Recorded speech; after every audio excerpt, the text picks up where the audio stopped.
में आए हैं पास्टर जी और हमारी पूरी क्लेशें आई हुई है 25 दिसंबर की खुशी में।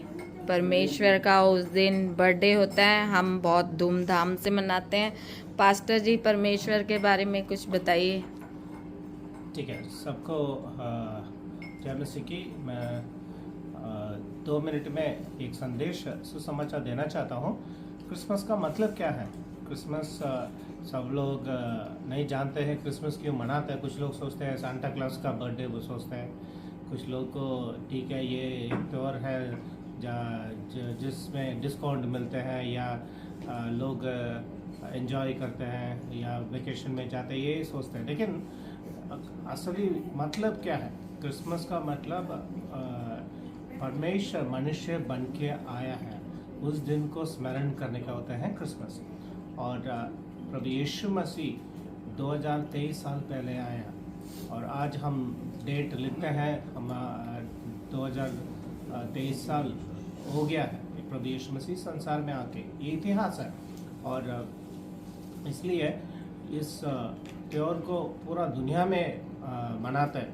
और इसमें खुशी का बात यह है परमेश्वर मनुष्य बन के आया और आवश्यकता ये था सब लोग पाप करने की वजह से परमेश्वर चाहते थे मानव लोग को बचाना है।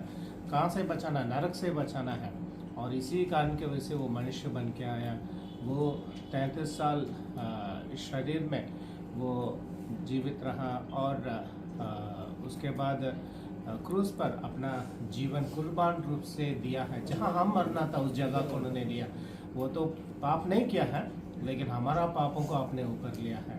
और इसलिए हम जब प्रभु से माफ़ी मांगते हैं प्रभु यीशु मसीह के नाम में, फिर प्रभु माफ़ करता है।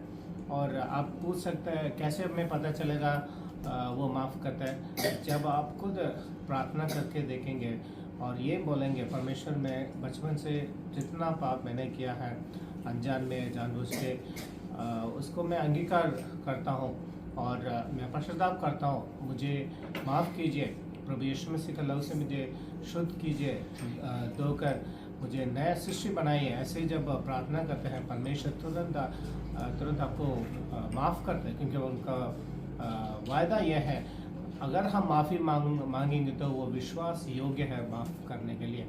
और जैसे हम प्रार्थना करते हैं प्रभु यीशु मसीह के नाम में, तुरंत हमारा मन दिल हल्का हो जाता है और खुशी और शांति से परमेश्वर बढ़ता है। इसी में हमें पता चलता है परमेश्वर हमें माफ़ किया है। और उसके बाद आप बाइबल पढ़ के उसके अनुसार जब जीवन बिताते हैं, फिर एक दिन प्रभु यीशु मसीह वापस आएंगे। वो जीवन तो दिया है, लेकिन वो परमेश्वर इसलिए जी उठा तीसरा दिन और 40 दिन अपने चेलों को दिखाई दिया और स्वर्ग उठा लिया गया। वो वापस आने वाला, कभी भी आएंगे, अभी भी आ सकता है। इसलिए हम सबको बताना चाहते हैं जब प्रभु यीशु मसीह आएंगे हम उनके साथ जाना है। और परमेश्वर चाहते हैं सब स्वर्ग में उनके साथ हमेशा रहें। इसलिए प्रभु यीशु मसीह रास्ता बनाया स्वर्ग जाने के लिए। और प्रभु यीशु मसीह खुद कहा मार्ग सत्य और जीवन में हूँ, मेरे बिना कोई पिता के पास नहीं पहुँच सकता है। इसलिए आप विश्वास कीजिए, आपको और कुछ करने का ज़रूरत नहीं है। आपको कहीं जाके पहाड़ चढ़ने का ज़रूरत नहीं है या बलि चढ़ाने की ज़रूरत नहीं है। सिर्फ विश्वास करना है प्रभु यीशु मसीह आपके लिए जीवन दिया है और वो जी उठा है और जीवन देने वाला परमेश्वर है। जब हम मरेंगे हम भी जी उठेंगे, लेकिन स्वर्ग जाने के लिए जी उठना चाहिए, नरक जाने के लिए नहीं। इसलिए आप प्रभु को ग्रहण कीजिए, परमेश्वर आपका जीवन में बहुत आशीष देंगे।